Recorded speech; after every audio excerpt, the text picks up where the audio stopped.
Good morning. Good morning. Good morning. Good morning. Good morning. Good morning. Good morning. Or wherever this is going to find you. It's Cinco de Mayo when I'm recording this. Happy 5th of May, 2026. And may there be margaritas in your future. Hi. Welcome to This Morning with Tiff Potter. This is a daily companion audio show. Not quite a radio show. Not quite a podcast. But it kind of drives it right up the middle. Right up the middle. Right up the middle. Right up the middle. It's community-driven conversation, things you want to know, need to know, could use later. It is rooted in Cincinnati, so there's usually something Cincinnati-related in this show, but it is made for wherever you are, physically in this world, spiritually and mentally, and whatever age you are in this life as well. So wherever it is finding you today, just know that you found the right place. You've got a friend in me. Welcome, welcome, welcome. Today is Hot Topic Tuesday. Usually once a week, something comes across the feed or I know a voice note is sent to me and I find myself thinking about it and then we end up talking about it a little bit more at length on the show. So you found the right home this morning. We're going to talk about leisure today. Leisure. How do you feel about the word leisure? Does it make your skin crawl? Does it make you feel excited? Does it feel like a distant dream? Something that you wish you had but you don't really have time for right now? We're going to get into that. I'm reading an interesting book, and there's a few excerpts in here that I'll read and that I think might make you think a little differently about leisure. The question around that is, do you think you could sit in a room quietly by yourself? Something to ponder over the next couple of minutes. Speaking of pondering, I always like to know what your name is and what neighborhood you found this show in, wherever you're listening. Comment below what your name is and what neighborhood you're in. And when you think about that neighborhood, where do you walk? Where are you going to? Let me know. I'm always looking for new places to visit. That's why this show is rooted in being a human. It is made for the human things that you do every single day in your life, whether you drive somewhere for work, you go for a walk, you like sending and receiving voice notes. It's usually around 15, 20 minutes a day. It comes out around 8 a.m. every morning. All right. This Morning with Tiff Potter right here in the This Morning headquarters, which is also my apartment. As you can see, some of my medals behind me and some of my decorative hats, all sorts of things here in this place. Okay. Before we go any further with Hard Topic Tuesday, I want to check in on you. What's going on in your world? What's top of mind? What are you thinking about? It's a rainy one here to start in the city of Cincinnati, and I always appreciate this time in my life. If you didn't know, I was laid off from my corporate job 6 months ago at this point. I really, really do value and appreciate my mornings, and so waking up to the sound of rain was really beautiful. When I am looking for something to listen to that's ambient, I often say, let's play rain sounds. You know, I like a sound machine. What type of person are you when it comes to going to sleep? Are you eye mask, silence, light ambient music, or are you television, or do you scroll yourself until you fall asleep? You know, I'd like to think that bedtime, wake up and go to sleep times are very sacred. And I'm such a routine based person in general, but my body responds best to routine. And so I tend to try to leave technology out of my bedtime routine if I can, but I am a human. And last night was the Met Gala. So, I was scrolling, which we'll get to here in a hot second as well. Excuse me. Is it allergies or am I sick? Give me 1 second. Thank you. What type of person are you when you try to go to sleep? I am a person that likes to, like I said, technology. I don't have a TV in my bedroom. I like lights off. I need a little bit of noise because my apartment is on the side of 71 North and South. And so I've gotten used to sleeping with traffic noises, and now I sort of need some sort of ambient white noise to fall asleep. So I'm lights off, no TV, no phone, ambient noise. My partner loves to fall asleep with the TV on, and I find that I don't get as restful of sleep when I have some sort of screen in my bedroom. So I'm sure there has been some couples fights about that. And you'll have to let me know. Send me a voice note or something on Instagram at the Tiff2Fs Potter like the wizard. All right, we'll save that topic for another day because I feel like there could be some conversation on that one. Before we get any further into Hot Topic Tuesday, let's chit chat about the Met Gala last night. I'm not a fashion expert by any means, but I always love, judging Hollywood's hottest outfits from the ratty t-shirt and pair of men's underwear that I sleep in on my couch. And that's exactly what I did. Sarah, my girlfriend Sarah and I, we were sending messages back and forth to each other last night about our favorites and whatnot. Here's a few things. I'm always on the lookout for Rihanna. She showed up beautifully. Her and A$AP Rocky looked fabulous. If you remember last year at this time is when she announced her pregnancy with her third baby and her daughter, Rocky. So I'm always like, what kind of surprises will Rihanna pull out the bag for us? Nothing crazy, but her and A$AP showed up. The big talked about moment of the night was Beyonce's return to the Met Gala carpet. It had been 10 years since she had been on there, and she looked fabulous alongside. She got 2 tickets. In total, the Knowles Carter family had 3 tickets. And I feel like just getting 1 ticket is a challenge. So if that goes to show you anything about Beyonce's stature, she got 3. Both her, Blue Ivy, and Jay-Z walked the carpet. And Blue Ivy really is just a spitting image of the both of them together. And she looked beautiful. She really did. And Beyonce, I'll see if I can pull the quote, but Beyonce went on to talk about how she really just wanted to experience the night through Blue Ivy's eyes. And she was really happy that she was there. You know what it had me thinking? Here she is talking about it, by the way. Yeah. How does it feel being back? It feels surreal because my daughter's here.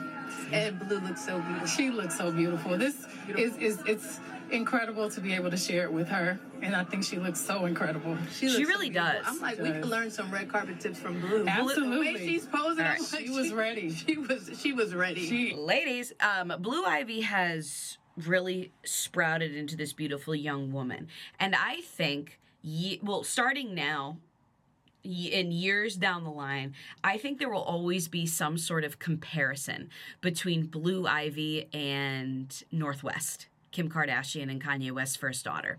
I think there's going to be a lot of comparison between the two of them because they're right around the same age. They have very high profile, high celebrity profile parents, but the way that their kids are presented into the media are very, very, very different. And I think that we will often be comparing the two of them, not me, but as a society. And it's very interesting.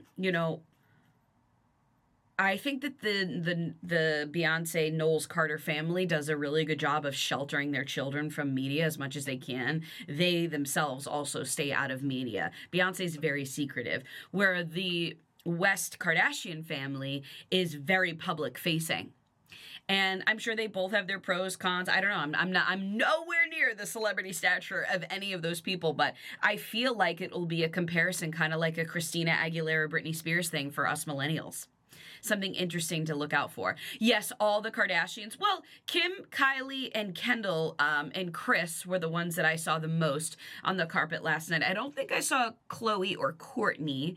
And Kylie looked beautiful. I believe she was mimicking the David with her dress. Stunning. Kendall took the theme very seriously. If you didn't know that, the theme was fashion is art.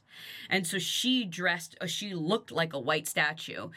She looked beautiful. Kim took, of course, Kim always looks like stunning, but she took a little bit of a different approach. Normally, she's like front and center of attention, and I feel like they put Kim a little earlier on the carpet this year. She looked beautiful.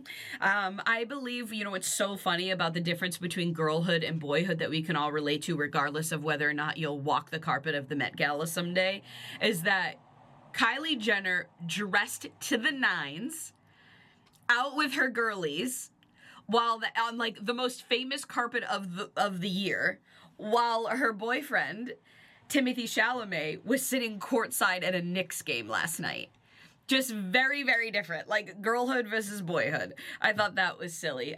So we've covered Rihanna, we've covered the Knowles family, the Kardashian family. What else was big on there? Not one thing you need to know about me, I don't give a about the guys at the carpet. I don't care. Bad Bunny was the one that stood out the most. He aged himself by like 20 years. You couldn't even recognize him. But I don't really pay attention to the men's fashion. This one's about the girlies. I would say my favorite, most creative was Sabrina Carpenter. She looked fabulous, and she was also dressed in film strips from the movie that Audrey Hepburn stars in called Sabrina back in, years ago, decades ago. Isn't that cool? You'll have to, now that you go back and look through the picture, you'll have to let me know if that stood out to you or not. No one knows what's going on with Heidi Klum. The woman takes costume design very seriously. She is the Halloween queen. Katy Perry showed up this year. Blake Lively. Cardi B has been invited to the Met Gala for several years in a row now, and she always looks so beautiful. I thought Hailey Bieber was just very eye-catching. I thought the models were very pretty, like Cara Delevingne and Bella Hadid. Overall, a beautiful carpet. And now, if you didn't know this, the Met Gala is a fundraiser for the Met Museum in New York, which is free to attend anytime. It's kind of like our Cincinnati Art Museum. And maybe, you know what, if you're looking for something to do this weekend, maybe you take a trip up to Mount Adams. Actually, what's today? No, it's May. The last Friday of the month is called Art After Dark, and it's free. The museum itself is always free, but there's paid exhibits inside, and at Art After Dark, they open them up to the public. All right. That was, those are the big talked about moments, I believe, of the Met Gala. So I'm sure you will be scrolling photos of that for at least the next 48 hours or so. I'm in a flannel, she's in Schiaparelli. All right, let's talk about Hot Topic Tuesday. So I'm reading this book. It's called Slowing Down to the Speed of Joy. I believe Matthew Kelly, the author, is from Cincinnati, because there's a Cincinnati reference in here. And it clicked for me that I picked this book up at Immaculata, the church at the top of Mount Adams in the neighborhood that I live in, on Easter. There was a stack of them. And I was like, no, I'm always looking for something to read. My morning routine is very sacred. It's the cornerstone of my day. I wake up as early as I can to read, light some candles, do some skincare, journal, meditate, sit. Just sit and be and wake up before I start jumping onto the day. And so I'm always looking for something to read in the morning. This book was very short. I'm still in the process of reading it, a couple pages a day. And one of the topics in here that is resonating with me is the idea of leisure. Could you sit in a room by yourself quietly with nothing going on? I could see why that would be a little on the scary side. Right? Our brains, our bodies are used to being in forward motion, always going, always moving. And what the theme of this book is that busyness is like the evil in our lives. And that leisure is so hard to come by because we're so busy. And it's a state of being, but it's also a choice. The choice of busyness and being the workaholic. The book goes into kind of all of this, of being a busy person, being a workaholic. Like our community, our life, our culture, our families, our friends, the status of which we exist in this world is always prioritizing and celebrating those that are productive and busy. Which is a really interesting place for me to graduate from, because I've been laid off over the last 6 months, and I went from being extremely busy in morning radio and social events and one thing after another, and I felt very fulfilled by that, to having almost nothing going on over the last 6. So this book came at a really interesting time. I almost kind of wish I had it earlier in my sabbatical so that I could take some of the pressure off myself, because for a long time I felt very pressured to be doing, creating, doing. Like if I'm doing nothing all day, then what is it that I have to show for it? And what this book is trying to say, that slowing down to doing nothing is actually the best way to build up the life that you really want. Now, I realize that I'm very lucky that even though I lost my job, I did have time off to slow down completely. Because there's an excerpt in the book that says you can't go from 100 to 80. That's called speed distortion, right? If you're going 100 miles on 71 North and you go down to 80, it feels like you're going to be crawling, even though 80 is very fast. But if you go from 100 and you stop for gas or coffee and you're going at 0 and you pick back up and you go to 80, that feels like a good pace. Think about that. Think about that and how that works for your life. So this quote about leisure, I really resonated with. It said, "It is the moments of leisure that we best find ourselves. And how are we to fully live if we have not yet found our truest selves?" Leisure is an attitude of mind and condition. Leisure is an attitude of mind and a condition of the soul that fosters a capacity to receive the reality of the world. Let me read that again. Leisure is an attitude of mind and a condition of the soul that fosters a capacity to receive the reality of the world. Do you work to live or do you live to work? I am trying to lean more towards the first than the second these days. But leisure is looked upon as being lazy, when in reality, the slowness of your life is what builds your truest character.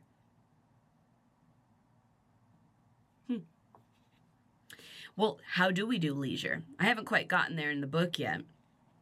But it starts with having one day a week where you really slow down. This is not a total new concept to me, although not having a full-time job was a newer concept to me.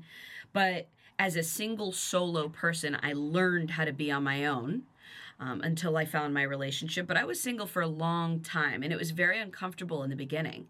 But the more I did it, the more I got comfortable being in my own environment by myself, I started to loosen the reins on life a little bit, and I started leaning into spontaneity. So I saw it more as spontaneity than leisure, but I think they're interchangeable in this scenario. I would wake up on the weekends with no plans and see where my life took me, and it was always such an excellent adventure. But because it is so scary, going back to our original question, can you sit in a room by yourself with nothing going on? It is very scary to be in that state without a cell phone. I'm not a caveman. Of course, I wake up on the weekends and scroll, but I'm very intentional about my time. And the more spontaneous I was, the more I learned about leisure. The more I learned about leisure and spontaneity, the more I learned about myself. I wonder if that's something that sits with you. How do you feel about leisure? I can continue to talk a little bit more about the book, but I really, really did appreciate that quote. Leisure is an attitude. This is where we'll leave it. Leisure is not the attitude of the one who intervenes, not the attitude of someone who seizes, but rather it's the attitude of one who opens himself, the attitude of someone who lets go. Leisure is not about doing, seizing, and conquering. It's about pondering and receiving. And if you end up doing that, it makes the conquering and the seizing better. It's almost like a switch. I don't know. Something to sit with. If you're interested, here's the book.